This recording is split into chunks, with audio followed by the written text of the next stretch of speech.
एक बार एक छोटी सी बच्ची हाथ में मिट्टी की गुल्लक लिए भागती हुई एक दवाई की दुकान पर गई। वह काफी देर तक वहां पर खड़ी रही। उसने दुकानदार को कई बार बुलाया, लेकिन दुकानदार का ध्यान उस पर नहीं गया क्योंकि वहां पर बहुत भीड़ थी।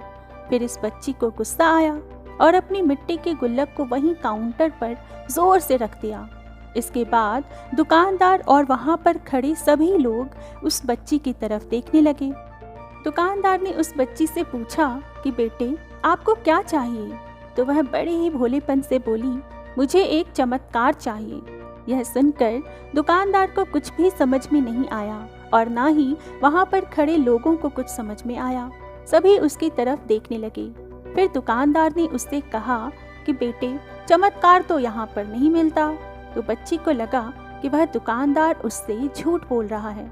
उसने कहा कि मेरे गुल्लक में बहुत पैसे हैं, बताओ आपको कितने पैसे चाहिए, मैं आज यहाँ से चमत्कार लेकर ही जाऊंगी। तभी काउंटर पर खड़े एक आदमी ने उससे पूछा कि बेटी, क्यों चाहिए तुमको चमत्कार? तब उस बच्ची ने अपनी कहानी बताई। अभी कुछ दिन पहले मेरे भाई के सिर में बहुत तेज दर्द हुआ।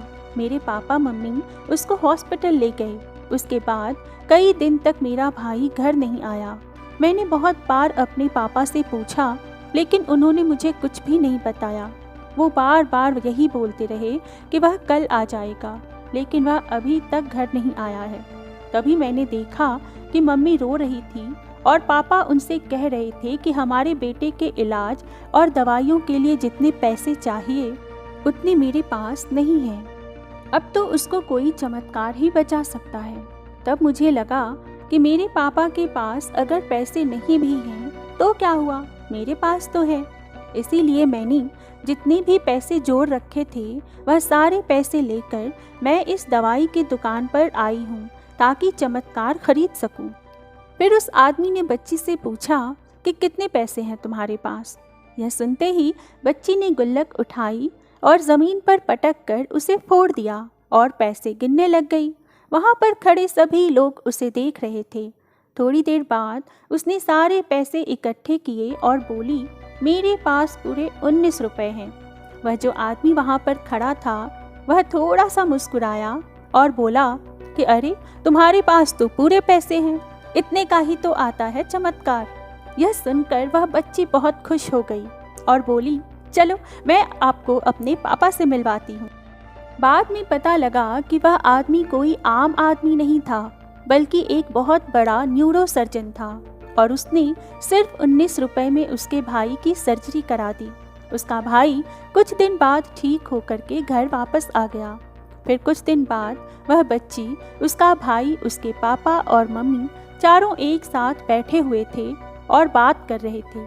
तभी उसकी मम्मी ने उसके पापा से पूछा कि अब तो बता दो, यह चमत्कार आपने किया कैसे? तब उन्होंने अपनी बेटी की तरफ देखकर कहा, चमत्कार मैंने नहीं, इसने किया है।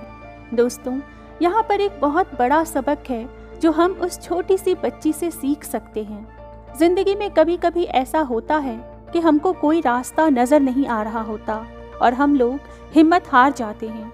तब हमारे अंदर एक बच्चा होता है जो कोशिश करने से कभी पीछे नहीं हटता। वह हार मानने को तैयार ही नहीं होता क्योंकि उसको ना शब्द समझ में ही नहीं आता। वह बच्चा जिसके लिए कुछ भी नामुमकिन नहीं है, क्योंकि वह हर हाल में कोशिश करता ही रहता है।